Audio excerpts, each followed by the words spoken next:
പറഞ്ഞൊരു ആരോപണം എന്താ? കാര്യമായി പറഞ്ഞ മറ്റൊരു ആരോപണം അത് മറ്റൊന്നല്ല. എന്താ? ജിന്നിനോട് പ്രാർത്ഥിക്കാം എന്നാണ് മുജാഹിദുകൾ പറയുന്നത്. തിരുവനന്തപുരത്തൊരു മുഖാമുഖം നടത്തി. അവിടെ ഈ വാദം ഇങ്ങനെ നാടുകൾ പറഞ്ഞു നടക്കുന്ന പലരും ആ സദസ്സിലുണ്ട്. ഞാൻ ചോദിച്ചു, ഒരു തെളിവ് ജിന്നിനോട് പ്രാർത്ഥിക്കാമെന്ന് മുജാഹിദുകൾ പറഞ്ഞതിന് ഒരു തെളിവിന്റെ അംശം കാണിച്ചു തരാൻ ധൈര്യമുണ്ടെങ്കിൽ എനിക്ക് പറഞ്ഞാന്ന് പറഞ്ഞു. ഒരുത്തരം കണ്ടില്ല, വായിച്ചില്ല. എന്തേ വായിക്കാത്തത്? വായിക്കട്ടെ. ഇങ്ങനെ നാട്ടുകാരോട് പറയാ, നിങ്ങൾ സക്കരിയയും ടീമും ഔലിയാക്കളെ വിളിക്കുന്നതിന് പകരം ജിന്നുകളെ വിളിക്കുന്നു. ഞങ്ങൾ കാന്തപുരവും ടീമും ഞങ്ങൾ ഔലിയാക്കളെ വിളിക്കുന്നു. എവിടെ മൗലവി വ്യത്യാസം? വായിക്കട്ടെ. ഇങ്ങനെ നാട്ടുകാരോട് പറയാ.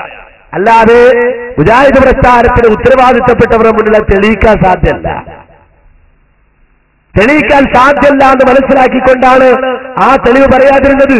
പിന്നെന്താ? പിന്നെ ഒരു ഇസ്ലാം മാസിക ഇങ്ങനെ എടുത്തു കാണിച്ചു. 2007 ഏപ്രിൽ പുറത്തിറങ്ങിയ ഇസ്ലാം മാസിക. എന്നിട്ട് ചോദ്യം, ആരാ പോയച്ചക്കാരെ പ്രാർത്ഥിക്കാന്ന് പറഞ്ഞത്? ജിന്നുകളോട് പ്രാർത്ഥിക്കാന്ന് ആരാ പറഞ്ഞത്? ഇസ്ലാഹ് 2007 ഏപ്രിൽ മാസം. ആ ഏപ്രിൽ മാസത്തിൽ നിങ്ങൾ എഴുതിയതെന്താ? ഒരാൾ വിജനമായ സ്ഥലത്ത് വെച്ച് എത്തിപ്പെട്ടാൽ ജിന്നുകൾ കേൾക്കുമെന്ന് കരുതി, മലക്കുകൾ കേൾക്കുമെന്ന് കരുതി വിളിക്കാം. ഇസ്ലാഹ് 2007 ഏപ്രിൽ മാസം. ആ ഏപ്രിൽ മാസത്തിൽ നിങ്ങൾ എഴുതിയതെന്താ?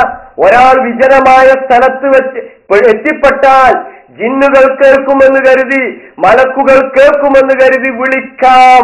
അപ്പൊ പ്രാർത്ഥിക്കാമെന്ന് നിങ്ങൾ പറഞ്ഞിട്ടുണ്ട്, നിങ്ങൾ എഴുതിയിട്ടുണ്ട്, നിങ്ങൾ ശിർക്കിലേക്ക് പോയിട്ടുണ്ട്. ഇത് വസ്തുതയാണ്, ഞങ്ങൾ അത് വിശദീകരിച്ചിട്ടുണ്ട്.